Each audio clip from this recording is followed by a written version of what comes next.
आपने मुझसे वादा किया था कि अगर मेरी पोजीशन आई तो मैं जो मांगूंगा आप मुझे वो देंगे। अब आप मना कर रही हैं। मैंने इस ऐड को कहा हाँ। मैंने कहा तो था मैं मानती हूँ, लेकिन जो तुम कह रहे हो वो नहीं हो सकता। मेरा नाम राबिया है। मेरी शादी हो चुकी है। मैं एक गांव में अपने ईश्वर के साथ रहती हूँ। मेरा शोर एक सरकारी मुलाजिम है, लेकिन इसकी मुलाजमत दूसरे शहर में है।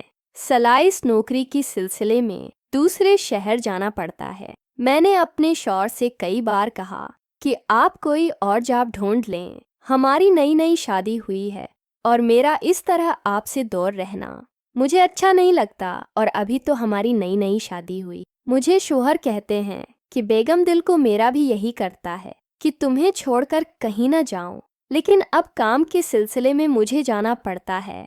मेरे शौहर ने कई दफ़ा अपना तबादला करवाने की दरख्वास्त दी, लेकिन कोई फ़ायदा न हो सका। इसलिए मेरे शौहर हर महीने बाद घर आते हैं।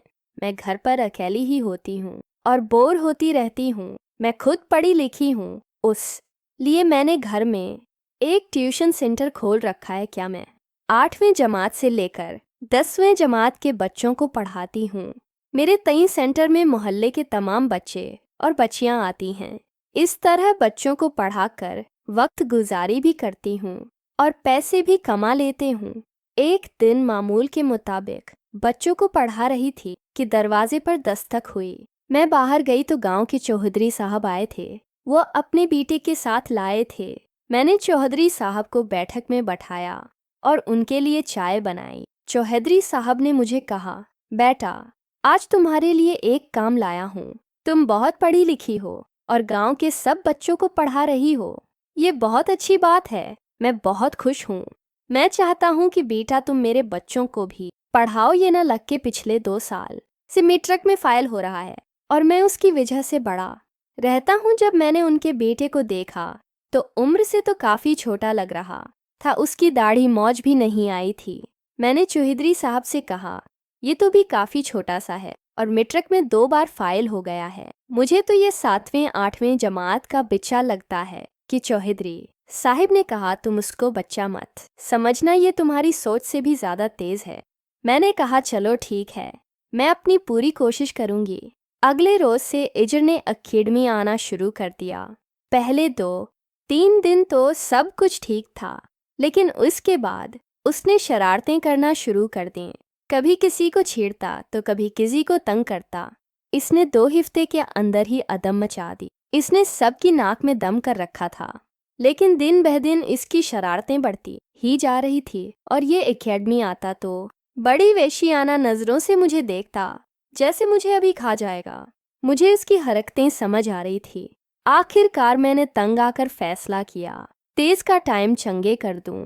सब बच्चों को मैं 3 से 5 तक पढ़ाती थी। उसको मैंने 5 से 7 का टाइम दिया। उसने भी मेरी बात पहले तो उसने मना किया, लेकिन फिर मैंने उसे कहा, अगर नो फन इन सिर अकेडमी नहीं आ सकते तो कल से अकेडमी मत आना। फिर वो मान गया और वो देव फाचनोर अकेडमी आता। अब इसने अपनी हरकतें मुझ पर आजमाना शुरू कर दी। वो लगता तो बचा था, लेकिन अंदर से पूरा था। मुझे इस बात का एहसास तब हुआ जब मैंने उसे गंती लगाते हुए पकड़ा। महरान हो गई। खैर, अब मुझे उसकी शरारतों की आदत हो गई थी। मुझे खुद अकेला पनान से खा रहा था, लेकिन मैंने अपने आप को कंट्रोल किया। मैंने इस यार को समझाया कि बेटा अपनी पढ़ाई पर तवज्जो दो और ये हरकतें बंद कर दो, लेकिन वह बच्चा नहीं शैतान था।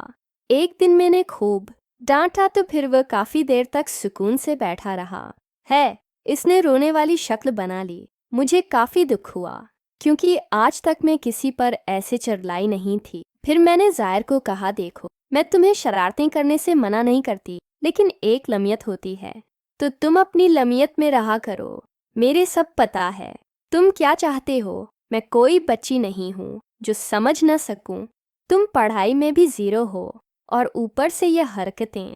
इतने में इजहार ने कहा, टीचर, अगर मैं परिसों के टेस्ट में फुल मार्क्स ले आया तो फिर तो मुझे न लग के नहीं कहोगी। मैंने दिन में सोचा, अच्छे मार्क्स और यो नहीं सकता। मैंने कहा, ठीक है हजरात, अगर तुम जीते तो मैं तुम्हें न लेक कहना छोड़ दूंगी और इस दिन कोई पढ़ाई नहीं करोगे। तुम जो चाहे कर लेना, वो दिन तुम्हारा होगा।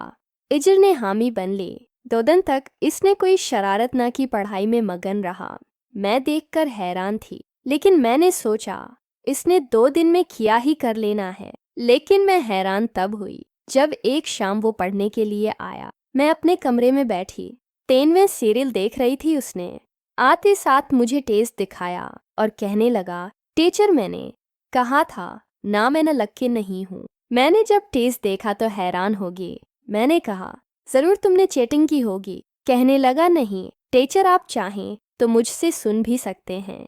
मैंने उसे 2-4 सवाल सुने। वो उसको वाकई आता था। तो उसने कहा, टीचर आपने कहा था मैं जो चाहूँगा आप मुझे वो देंगी। मैंने कहा, हाँ बिल्कुल, क्या चाहिए तुम्हें? जब इस गैर ने मुझे बताया तो मैंने इस गैर को कहा, नहीं नहीं, ये नहीं हो सकता, ये तुम कैसी बातें कर रहे हो। इतने में इज़िर ने तो वह बंद किया और मुझे दीवार के साथ आधा घंटा